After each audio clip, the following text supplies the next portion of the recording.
안녕하세요. 노란노버TV의 정영훈입니다. 오늘은 영업용 번호판 이거 모르면 사기당한다. 이거에 대해서 조금 말씀을 드리려고 오늘 이 영상을 제작하게 되었어요. 사실 이 오늘 이야기는 아무도 안 알려주는 것 같아요. 그 어떤 딜러도 아니면 어떤 개인 거래를 했을 때도 이게 제가 그 양도양수를 할 때는 가장 중요한 부분이라고 생각을 하는데, 근데 생각보다 많은 분들이 놓치고 있고, 그리고 이걸로 인해서 이거 어떡하냐고 이렇게 전화가 오시는 분들이 은근히 많아요. 그래서 오늘은 영업용 번호판 이것을 모르면 사기당한다. 이거에 대한 영상을 제작하게 되었습니다. 먼저 첫 번째로 이제 설명을 드릴게요. 영업용 번호판 이전 절차에 화물 자동차 운송사업 허가 신청서와 양도양수 계약서가 같이 들어가요. 그리고 이거를 토대로 양수인의 관할 관청에서 이전을 할 수가 있습니다. 양수인의 관할 관청에서 이전을 한다는 거를 조금 물어보시는 분들이 많더라고요. 예를 들어서 내가 뭐 제주도인데 아니면 내가 부산인데 서울 넘버 가지고 이게 양도양수가 돼요? 이런 것들을 물어보시니까 이거에 대해서 짤막하게 좀 설명할게요. 예를 들어서 제가 수원에 거주하고 있고 양도인 파는 사람이 서울 송파에 거주한다고 생각을 할게요. 당연히 지금 현재 등록증상인 남바는 서울 뭐뭐뭐에 뭐뭐뭐뭐 이렇게 되어 있을 거고, 나는 경기도 사람이니까 경기 남바를 받아야 되겠죠. 그런데 서울의 양도인의 서류를 가지고 제가 이제 수원의 양수인의 서류로 합쳐서 양수인에 관한 거죠. 그러니까 수원시청의 양도양수를 접수하게 되면은요, 경기 남바로 바뀌어서 나와요. 서울 남바는 반납하고 경기 남바로 이렇게 나오게 되어 있는 시스템이에요. 그러니까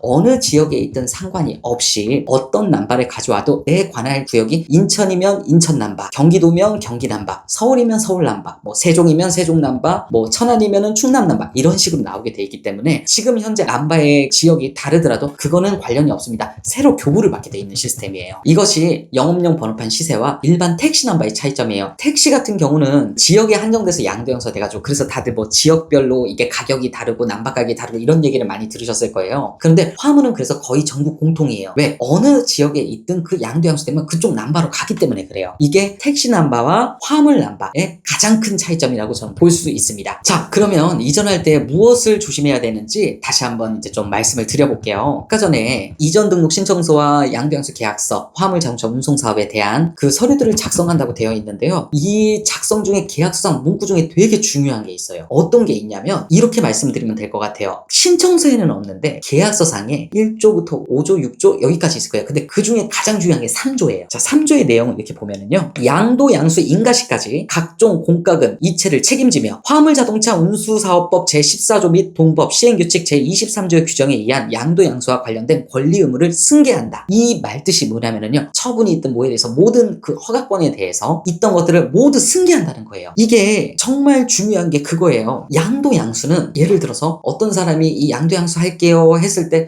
그 유가보조 위반 그거 조심하라던데, 뭐 행정처분 있으면 안 된다던데, 그럼 사람 다 없어요 이러면서 얘기하잖아요. 근데 그게 중요한 게 아니라 내가 확인을 해봐야 된다는 거예요. 왜 그러냐면 없어요 하면서 그거를 접수를 했잖아요. 그러면 그 접수를 하고 나서부터 그게 행정처분이 나오게 되더라도 정상적으로 인허가가 다 나와요. 그러니까 명의적이 된다는 얘기예요. 나 몰랐어요, 그 사람이 그런 얘기 안 했어요 해도 상관이 없어요. 왜? 이 서면상으로 분쟁이 됐을 때는 당연히 말이 아니라 서면으로 얘기하겠죠. 근데 이 서면상으로는 승계한다는 거에 자기 양수인의 자필과 인감도장이 들어가게 돼 있어요. 아니면은 본인 사실 서면 확인서로 이전하게 돼 있거나. 그러니까 이 승계한다는 서면상으로 본인이 승계한다고 의사표시를 한 거예요. 이 전 사람이 어떻게 되든 뭘 하든. 그렇다면 이거에 대해서 어떻게 방비를 해야 되는지 그거에 대한 설명을 드리려고 이 영상을 만들게 됐거든요. 아까 전에 예를 들었을 때 저는 경기도 수원에 살고 있고 그 다음에 파는 사람은 서울 송파라고 말씀을 드렸잖아요. 그러면은 그 서류가 다 양식이 완성된 다음에 어떤 걸 하시면 되냐면 송파구청 용달화물 담당자한테 전화를 걸어보셔요. 그러면은 뭐 송파구청에다 이제 전화해서 용달 담당자 바꿔주세요, 아니면 유가보조 위반 담당자 바꿔주세요, 이런 얘기를 하시면 되겠죠. 그러면은 그런 얘기를 하게 되면은 당연히 그 사람을 바꿔준 다음에 그 다음에 이제 허가증이랑 등록증상, 자, 차주 명의는 이거고 차량 넘버는 서울 뭐뭐뭐에 뭐뭐뭐인데 이거에 대한 행정처분 이력이 있나요? 한번 조회해주세요. 부탁 좀 드리겠습니다. 반드시 꼭 하셔야 돼요. 그러면은 그분들이 이게 이상이 없으면 네 없어요 라고 얘기를 할 거고요. 그리고 이상이 있으면 희한한 말을 할 거예요. 어떤 말을 하냐, 개인정보보호법상 말씀을 드릴 수가 없으니 차주분이 직접 물어보셔야 돼요 라고 얘기를 할 거예요. 근데 이렇게 개인정보보호법상 말씀드릴 수 없으니 차주분한테 직접 문의를 주시게 하셔야 돼요 라고 얘기하면 둘 중에 하나예요. 정말 개인정보보호법상 알려줄 수가 없거나 그 지자체는, 그게 아니라면 이게 뭔가 행정처분이 있으니까 타인에게 말을 할 수가 없다고 얘기하는 거거든요. 그러니까 반드시 그거에 대해서는 짚고 넘어가야 돼요. 그거를 짚고 넘어가지 않으면, 예를 들어서 우리가 중고차 1000만원짜리 1500만원짜리 산다 그래도 사고 무사고 이런 것들 알아보면서 사잖아요. 얘는 3000만원이 넘는 물건인데 남이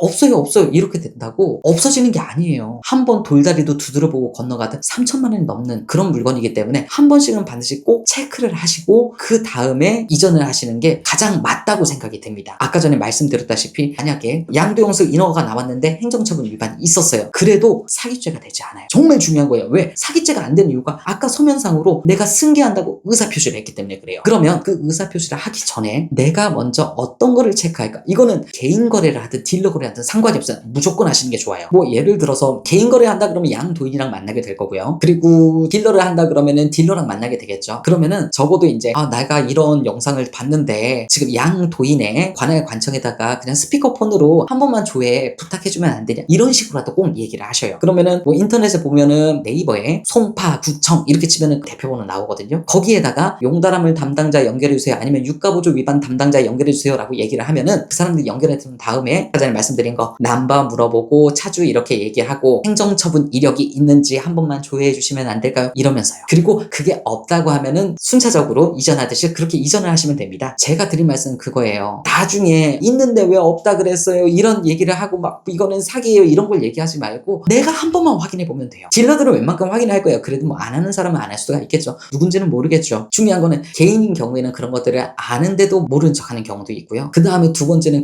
이거 있는데 5년 지나면 이 행정처분 사라진대요 라고 얘기하는 경우가 있어요. 그래가지고 저도 근데 이거를 사실 물어봤어요. 왜냐하면은 행정처분 5년 지나면은 사라진다고 얘기하는데 어떤 지자체에서 아니라고 얘기를 하는 거예요. 그래서 그럼 도대체 어떤 지자체 말이 맞는지 저도 모르겠더라고요. 그래가지고 이거는 국토교통부에다가 직접 이제 질의를 했더니 없어지는 게 아니래요. 그러니까 쉽게 말하면 사고차는 아무리 깨끗하게 만들어도 사고차예요. 차로 따지면은요. 무사고차는 무사고차고요. 그러니까 한 번쯤 꼭 그런 것들을 체크해보고 나서 양도양수 하시는 거를 반드시 추천드립니다. 자, 오늘은 영업용 번호판 이걸 모르면 사기당한다에 대해서 설명을 드렸어요. 앞으로도 이 이전에 대한 유익한 꿀팁이나 구매 시 유의할 점에 있는 설명들을 영상을 통해서 알려드릴 테니까 만약에 이거 말고 더 궁금한 점이 있으시거나 그거에 대해서 어떻게 이전에 대해서 이런 것들에 대해서라도 질문이 있으시면은 그냥 전화나 댓글로 이제 물어보시면 제가 무료 상담해드리니까 언제든 편하게 문의를 주시면 될 것 같습니다. 이상으로 오늘 영상을 마치겠습니다. 감사합니다. 노란넘버TV였습니다.